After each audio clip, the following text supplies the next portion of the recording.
Hello everyone, आज हमारी history की नेक्स्ट क्लास है। कल की क्लास में हमने देखा था कि सिंधु घाटी सभ्यता के कुछ हमने बेसिक्स देखे थे। तो कल हमने देखा था कि सिंधु घाटी सभ्यता का विस्तार कितना है, ये कितने वर्ग किलोमीटर में फैली हुई है, वो कौन कौन से देशों में है, ये कुछ हमने देखा था। आज की क्लास में हम देखेंगे कि सिंधु घाटी सभ्यता के प्रमुख स्थल कौन कौन से हैं। तो चलिए देखते हैं। कल शायद हमने ये हेडिंग भी डाली थी, अगर नहीं डाली तो आज डाल लो। सिंधु घाटी सभ्यता के प्रमुख स्थलों में हम सबसे पहला स्थल पढ़ेंगे हड़प्पा को। हेडिंग डालो पहली, हड़प्पा सभ्यता। कल हमने ये भी देखा था कि 1921 ईस्वी में सर जॉन मार्शल के कहने पर दयाराम साहनी ने इनकी खोज की थी। और इसकी जो स्थिति है वो कहाँ है, ये आपके पंजाब में है। पंजाब है कि पाकिस्तान में भी है, तो ये पंजाब पाकिस्तान में है। ये रावी नदी के तट पर है, लेकिन वर्तमान में ये जो है ये साहिवाल जिले में आते हैं, जो कि पंजाब पाकिस्तान में है। तो चलिए लिखते हैं। पहली बात हमने कल देखी थी कि इसके उत्खननकर्ता कौन थे। उत्खननकर्ता दयाराम साहनी।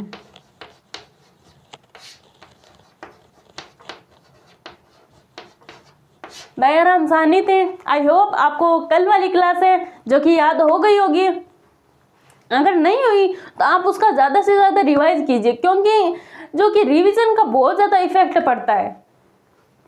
अगली है कि इसकी स्थिति कहाँ पे है, यानी लोकेशन।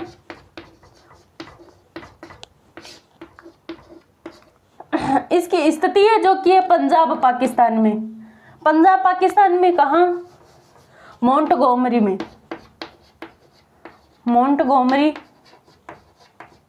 जो कि पंजाब पाकिस्तान में।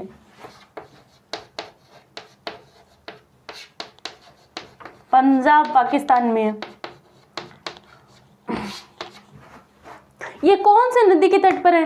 वैसे सिंधु घाटी सभ्यता के हर एक स्थल है जो कि किसी न किसी नदी के तट पर है। तो ये कौन सी नदी के किनारे है? ये रावी नदी के किनारे है। हम आगे देखेंगे कि इसका एक अपवाद भी है जो कोई भी नदी के किनारे नहीं है, लेकिन आगे देखेंगे। ये वर्तमान में कहाँ आता है? साहिवाल जिले में आता है, लिख लो। वर्तमान में साहिवाल जिले में।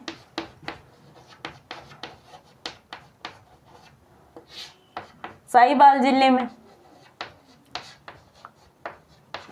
और ये नदी रावी नदी के तट पर। रावी नदी के तट पर। अब मेन पॉइंट आता है कि इसकी खोज देख ली, इसकी लोकेशन देख ली। अब हम देखेंगे कि इस हड़प्पा से हमें क्या क्या मिलता है। हड़प्पा से क्या क्या मिलता है अब हम देखेंगे कि इसकी खोज के समय में क्या क्या चीज मिलती है। तो पहली चीज लिखो, यहाँ से एक कब्र मिलती है जिसका नाम है RH-73। ये कब्र है जिसका मतलब कि वैज्ञानिकों ने, उत्खननकर्ताओं ने इसका नाम रख दिया RH-73, जो कि एक ताबूत में दफनाई गई है। ताबूत में दफनाई गई है। दफनाई गई है।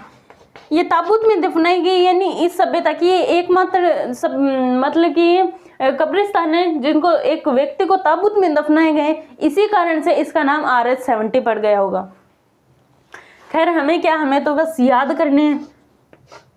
RH-70 की कब्र मिलती है जिसको एक ताबूत में दफनाया गया है। और यहाँ से क्या क्या मिलता है? यहाँ से मिलता है श्रृंगार पेटिका। यहाँ से मिलती है श्रृंगार पेटिका। श्रृंगार पेटिका आप सभी जानते होंगे, विनिटी बॉक्स, जिसे हम विनिटी, जो कि महिलाओं के पास एक श्रृंगार की पेटिका होती है, उसे श्रृंगार पेटिका कहते हैं। और क्या मिलता है यहाँ से? यहाँ से मिलता है स्वस्तिक निशान। स्वस्तिक निशान हम सब जानते होंगे क्या होता है, ये वाला। अगर आप नहीं भी जानते तो इसे हम कहते हैं स्वस्तिक निशान। ये स्वस्तिक निशान है जो कि हड़प्पा की खोज के दौरान मिला है हमें, स्वस्तिक निशान। और यहाँ से क्या मिलता है?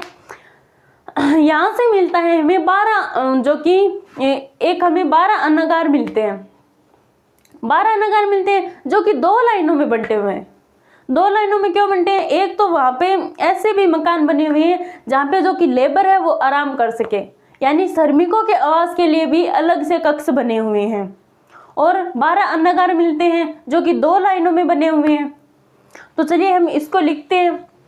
पहला, इसी कौन कौन सी चीज मिली है? औरत 70 की कब्र मिली है जिनको एक ताबूत में दफनाए गए, सिंगार पेटिका मिली है, स्वस्ति की निशान है वो मिला है। अब हम अगली चीज देखते हैं। ये हो गया आपका। अब आगे चलते हैं। आप साथ साथ पढ़ते रहोगे तो आपका मतलब कि इतना ज़्यादा नहीं होगा, नहीं आप क्लास रहते रहोगे और आपके पीछे वाला कुछ भी याद नहीं है।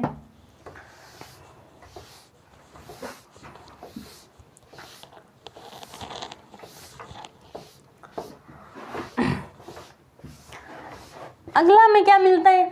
अगला हमें मिलता है कि यहाँ से 12 अन्नागार मिलते हैं। अन्नागार आप सभी जानते होंगे, जिसमें अन्न का भंडार होते हैं, वो अन्नागार होते हैं। यहाँ से 12 अन्नागार मिलते हैं। 12 अन्नागार मिलते हैं जो 2 लाइनों में बने हुए हैं, जो 2 लाइनों में बने हुए हैं। 2 लाइनों में बने हुए हैं। और यहां से क्या मिलता है? 2 लाइनों में कौन कौन से? पहला, एक तो यहाँ पे पास में चबूतरे बने हुए हैं। पास में चबूतरे बने हुए हैं। चबूतरे आप सभी जानते हो, चबूतरे बने हुए हैं। और यहाँ पे कई कक्ष भी बने हुए हैं जहाँ पे जो कि लेबर है वो आराम कर सके, यानी श्रमिकों के आवास के लिए अलग से कक्ष बने हुए हैं। एक लाइन ये भी ऐड करो, श्रमिकों के आवास के लिए, श्रमिकों के आवास के लिए कक्ष बने हुए हैं।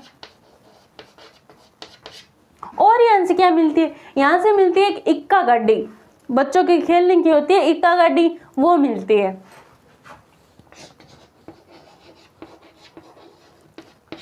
इक्का गाड़ी यानी बच्चों के खिलौने टाइप की कुछ चीज होती है, वो मिलते हैं। तो ये हमने देखा कि हड़प्पा की कुछ उत्खनन के दौरान ये हमें वस्तुएं मिली। एक बार फिर रिवाइज करो, ये हमारी हड़प्पा की सभ्यता की कुछ हो गई। अब हम अगली सभ्यता पे आते हैं, मोहनजोदड़ो। हमारी सबसे बड़ी सभ्यता ये सबसे बड़ी सभ्यता यानी मेन सभ्यता है हड़प्पा, वो हमारी क्लियर हो गई है। अब हम आते हैं अगली सभ्यता पर, मोहनजोदड़ो। अगली हेडिंग,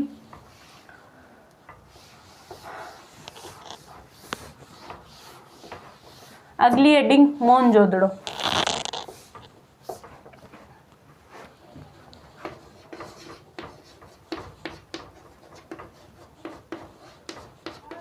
मोहनजोदड़ो इसकी जो कि खोज है, उत्खनन करता है, वो कौन है? एक्चुअली कल की क्लास में हमने थोड़ा सा टैग नाम सा देखा था।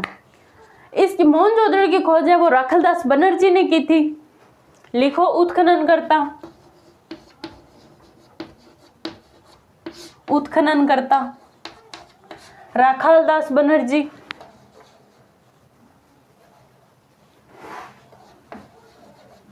राखालदास बनर्जी।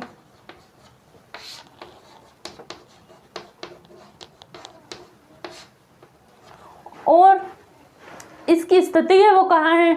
ये है आपके, ये आपके सिंध पाकिस्तान में, सिंध पाकिस्तान में। ये कौन सी नदी के तट पर है? ये है भोगवा नदी के तट पर, भोगवा नदी के तट पर है। यानी ये भी किसी न किसी नदी के तट पर जरूर बना हुआ है। भोगवा नदी के तट पर इसके उत्खनन करता राखालदास बनर्जी। सिंध पाकिस्तान में कहाँ? सिंध पाकिस्तान में छोटी जगह है जिसका नाम है लरकाना, लरकाना जिले में सिंध पाकिस्तान में। सिंध पाकिस्तान में इसलिए नदी भी आपके सिंध होगी, एक्चुअली मैंने भौगोलिक थी क्या, यानी सिंधु नदी के तट पर। अब एक नाम आता है कि मोहनजोदड़ो का अर्थ होता क्या है। वैसे हमने हड़प्पा का नहीं देखा, लेकिन मोहनजोदड़ो का अर्थ क्या होता है? मोहनजोदड़ो का अर्थ होता है मृतकों का टिल्ला। अर्थ लिखो, यानी इसका अर्थ क्या होता है? मृतकों का टिल्ला, मृतकों का टिल्ला। अब हम देखते हैं कि यहाँ से मेन पॉइंट देखते हैं कि यहाँ से कौन कौन से अवशेष हमें मिलते हैं। जैसे कि हमें मिलता है कि विशाल स्नानागार मिलते हैं, हमें विशाल अन्नागार मिलते हैं, यहाँ तक कि हमें महाविद्यालय के भी साक्ष्य मिलते हैं यहाँ से। तो चलिए हम एक एक पॉइंट को लिखते हैं कि हमें क्या क्या मिलता है। पहली चीज हम देखते हैं कि यहाँ से हमें मिलता है एक विशाल अन्नागार मिलता है, विशाल स्नानागार, विशाल स्नानागार। अब पहले अन्नागार भी लिख लो, क्योंकि स्नानागार में कोई 2-4 लाइन है, वो हम बाद में देख लेंगे। विशाल अन्नागार मिलता है हमें, और हमें महाविद्यालय के साक्ष्य मिलते हैं, महाविद्यालय के साक्ष्य मिलते हैं। और हमें क्या मिलता है? और हमें यहाँ से जो कि हाथी की कपाल खंड मिलती है, यानी हाथी की में खोपड़ी मिलती है, हाथी की खोपड़ी या हाथी का कपाल खंड। और कौन क्या चीज मिलती है हमें? यहाँ से घोड़े का दांत मिलता है, घोड़े का दांत मिलता है। शायद ये लोग यहाँ से हाथी या घोड़े से अपरिचित थे। क्यों? क्योंकि ये कहीं से जाते थे, किसी जानवर को पहली बार देखा, वहाँ से कुछ उसके अवशेष ले आते थे। वैसे प्रकार से वो भवनों को सजाने के लिए भी काम में आते थे। जैसे भी कहाँ टाइगर की जो खाल है वो लटका दी, कहाँ हाथी का कपाल खंड लगा दिया। ये उस समय बहुत ज़्यादा मतलब कि व्यवस्थित था कि यहाँ से कोई भी किसी जगह पे मान लो कोई भी शिकार करने जाता होगा, वहाँ से कोई अपरिचित जानवर को ले आई, मृतकों को, इस प्रकार से हो सकता है। लेकिन नहीं तो परिचित लोग होते हैं, वहाँ परिचित जानवर होते हैं, वहाँ पे ऐसे वो तो सामान्य हो जाते। ये मेरे हिसाब से ये कुछ अपरिचित थे। हम आगे और पढ़ेंगे कि ये जानवर अपरिचित थे। और हम यहाँ से क्या देखते हैं? यहाँ से अब हम देखते हैं अगला पॉइंट। अब यहाँ से देखते हैं हम विशाल अन्नागार देखते हैं, नर्तकी की मूर्ति भी देखते हैं, पुरोहित राजा की मूर्ति देखते हैं।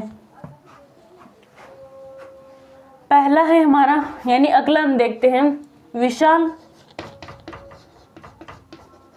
विशाल स्नानागार।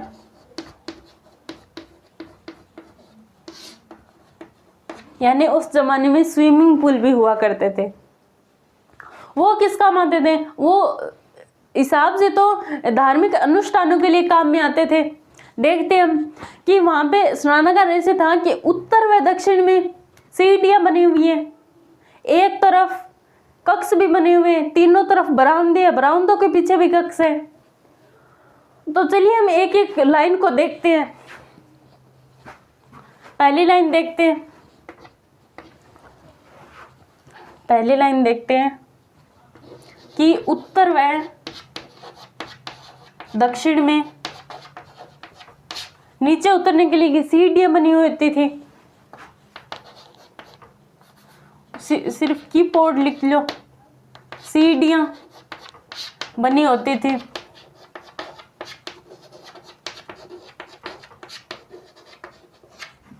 उत्तर दिशा में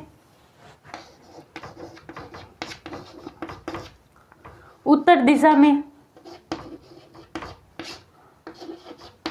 6 कक्ष बने हुए हैं, 6 कक्ष बने हुए हैं।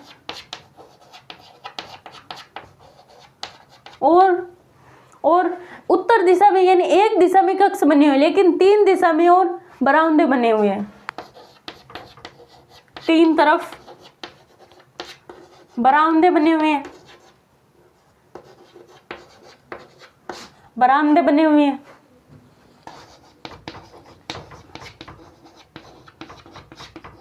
और 3 तरफ बरामदे बने, बरामदों के पीछे भी कक्ष हुआ करते थे, बरामदों के पीछे भी कक्ष, बरामदों के पीछे कक्ष बने हुए हैं।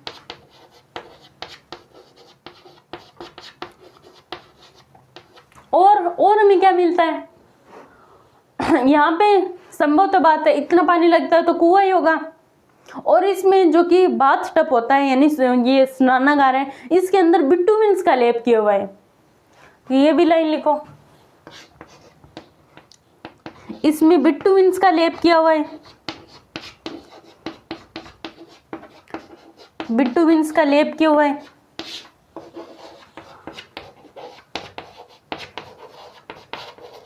लेप किया हुआ है। और हमें क्या मिलता है, और हमें मिलता है कि यहाँ पे संभवतः कुआं होगा, यानी जल की आपूर्ति के लिए कुआं होगा, जल आपूर्ति के लिए कुआं बना हुआ, कुआं बना हुआ है। और हमने देखा कि उत्तर व दक्षिण में नीचे उतरने के लिए सीढ़ियां बनी होती थी, और उत्तर दिशा में 6 कक्ष बने हुए थे, 3 तरफ बरामदे थे, बरामदों के पीछे भी कक्ष था, और यहाँ पे इसके अंदर बिटुमिन्स का लेप किया हुआ था, और जलापूर्ति के लिए कुआं बना हुआ था। अब देखते हैं कि ये आगे वाले कमरे थे, यानी कि ये 6 कमरे मान लो, और भी यानी ये जो आगे वाले कमरे थे इसका प्रयोग संभवतः पुरोहित लोग करते होंगे, और इस विशाल अन्नागार का प्रयोग धार्मिक अनुष्ठानों के लिए किया होगा। तो ये लाइन लिखते हैं कि इस विशाल अन्नागार का प्रयोग, विशाल अन्नागार का प्रयोग, अन्नागार का प्रयोग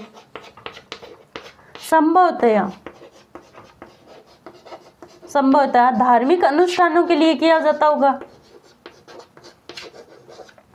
धार्मिक अनुष्ठानों के लिए किया जाता होगा।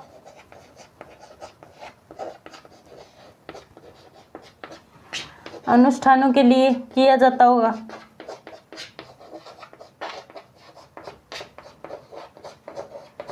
किया जाता होगा। ये हमने कुछ विशाल स्नानागार की कुछ बातें पढ़ी। एक बात है कि इसके जो सर जॉन मार्शल थे उन्होंने उसको आश्चर्यजनक इमारत कहा, क्योंकि उस जमाने में एक स्विमिंग पूल यानी विशाल स्नानागार मिलना कोई आम बात नहीं है। तो ये भी लिख लो कि सर जॉन मार्शल ने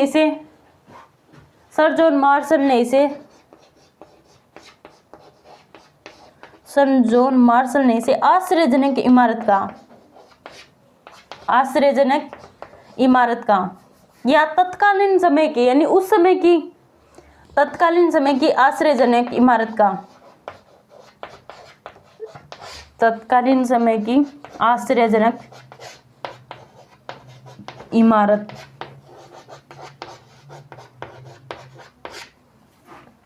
तो आपको यहां तक दिखाई तो दे रहा होगा, दिखाई दे रहा होगा, नहीं दे रहा है तो मैं बोल रही हूँ कि सर जॉन मार्शल ने इसे तात्कालीन समय की आश्चर्यजनक इमारत था। अब हम देखते हैं कि यहाँ से विशाल स्नानागार मिलता है, और यहाँ से क्या मिलता है, यहाँ से मिलती है एक नर्तकी की मूर्ति, यानी एक स्त्री है जो कि डांस की अवस्था में खड़ी है। हम देखते हैं आगे।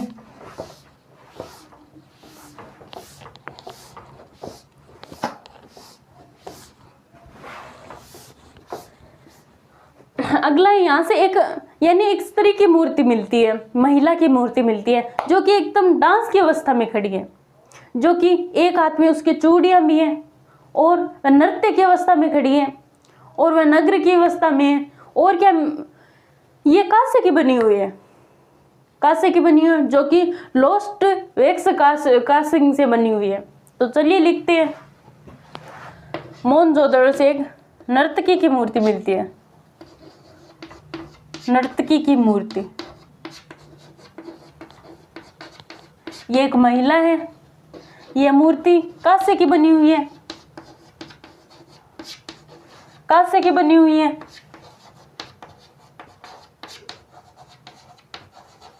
और क्या मिलता है यहाँ से? और ये इसके बनाने की जो टेक्निक है वो है lost wax casting. Lost wax casting तकनीक के द्वारा बनी हुई है, या इसे मोम तकनीक भी कह सकते हो। तकनीक के द्वारा ये बनी गई है। यह इसके एक हाथ में चूड़ियां पहन रखी है। पहले ये ना निकलो, ये नृत्य की अवस्था में है, नृत्य की अवस्था में है।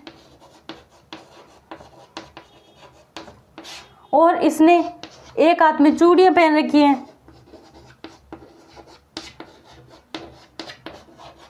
एक हाथ में चूड़ियां पहन रखी हैं।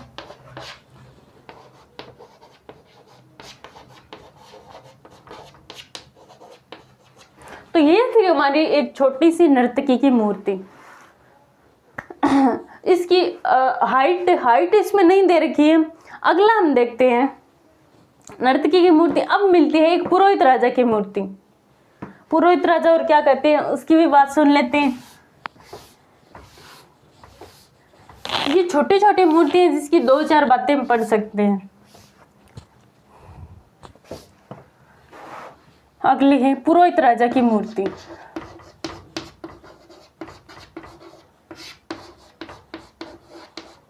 पुरोहित राजा है जो कि ध्यान की अवस्था में है। ये ध्यान की अवस्था में इन्होंने एक शॉल ओढ़ रखा है जिस पर कासीदकारी का डिजाइन किया हुआ है। इस पर एक कासीदकारी का डिजाइन किया हुआ है। तो चलिए देखते हैं। यह ध्यान की अवस्था में है, ध्यान की अवस्था में है।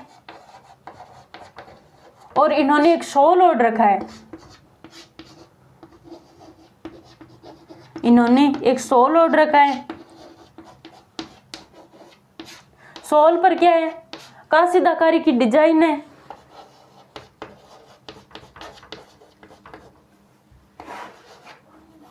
कासीदाकारी की डिजाइन है।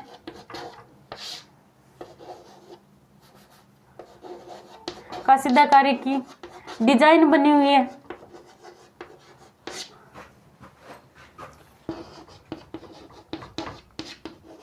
इसकी जो हाइट है वो कितनी हो सकती है? इसकी हाइट बताई गई है, जो कि इसकी जो लंबाई है वो कितनी है? वो है 5.5 सेंटीमीटर। और इसकी चौड़ाई है वो कितनी है?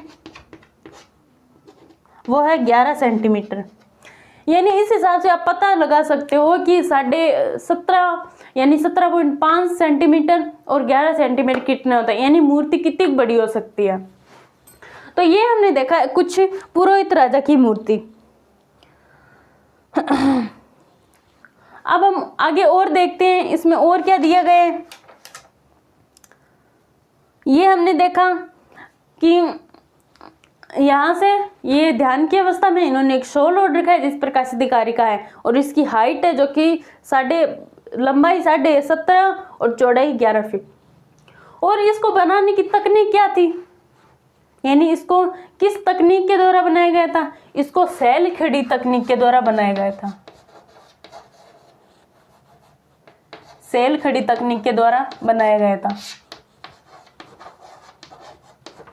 यानी नर्तकी की मूर्ति को लोस्ट वैक्स कास्टिंग के द्वारा और इनको सैल खड़ी के द्वारा। अब और इससे क्या क्या मिलते हैं? यहाँ से मिलते एक शंख का पैमाना। यानी ये तो हमारे पुरोहित राजा हो गए। यहाँ से मिलती है एक शंख का पैमाना मिलता है, शंख का पैमाना मिलता है। और यहाँ से क्या मिलता है? और हमने देखा कि यहाँ से एक जो कि फ्रांस की एक मोहर मिलती है। यहाँ से कुछ मोहरे भी मिलते हैं, यानी ये उस समय का एक व्यापारिक केंद्र भी रहा होगा। तो यहाँ से देखो एक लाइन और लिखो कि यहाँ से मेसोपोटामिया की मोहर मिलती है। अगली लाइन लिखो, यहाँ से मेसोपोटामिया की मोहर मिलती है। मेसोपोटामिया की मोहर मिलती है, की मोहर मिलती है, यानी ये उस समय का एक व्यापारिक केंद्र था। लोग व्यापार करने जाते हैं और ये सब चीजें वहां से एकदम अपरिचित देखते हैं, जैसे हाथी, घोड़ा, उनके कुछ अवशेष लेके आते और अपने भवन में सब सजाते। यही होगा उस समय। और यहाँ से पुरोहित राजा की मूर्ति हो गई और शंख का पैमाना हो गया, और यहाँ से मेसोपोटामिया की मोहर मिलती है, जो कि जो कि हमें बताता है कि यहाँ से विदेशी व्यापार भी होता था। ये सब हो गए। अब एक यहाँ से पशुपतिनाथ की मोहर मिलती है। यहाँ से एक पशुपतिनाथ की मोहर मिलती है, जिसके दो तरफ दो जानवर है, एक तरफ गेंडा है, भैंसा है बाईं तरफ, और दाईं तरफ हाथी व शेर है, सामने दो हिरण खड़े हैं। इसको कहते हैं पशुपतिनाथ की मोहर। तो एक लाइन ये भी लिख लेते हैं। यहाँ ये सब मिटा देते हैं, यहाँ से कुछ ज्यादा ही अवशेष मिल गए।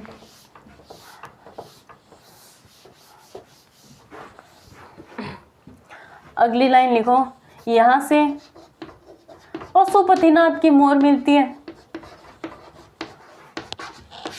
पशुपतिनाथ की मोहर मिलती है,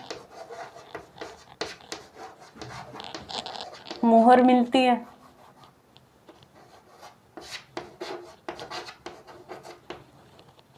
पशुपतिनाथ की मूर्ति मिलती है, सॉरी, मूर्ति मिलती है, जिसके बाईं ओर क्या है, जिसके बाईं ओर गेंडा व भैंसा की मूर्ति बनी हुई है।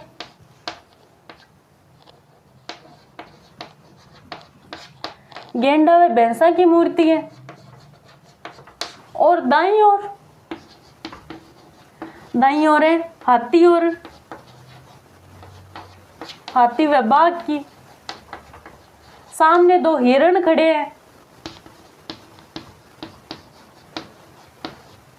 सामने दो हिरण है। हमने देखा था कि हड़प्पा से हमें कुछ ना कुछ कब्रिस्तान के अवशेष मिले, लेकिन मोहनजोदड़ो से हमें कोई कब्रिस्तान के अवशेष नहीं मिले हैं। इसका मतलब हम आइडिया लगा सकते हैं कि यहाँ पे लोगों का दाह संस्कार करते होंगे।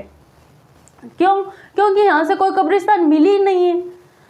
तो एक लाइन ये लिखो कि यहाँ लोगों का दाह संस्कार करते होंगे, लोगों का दाह संस्कार करते होंगे।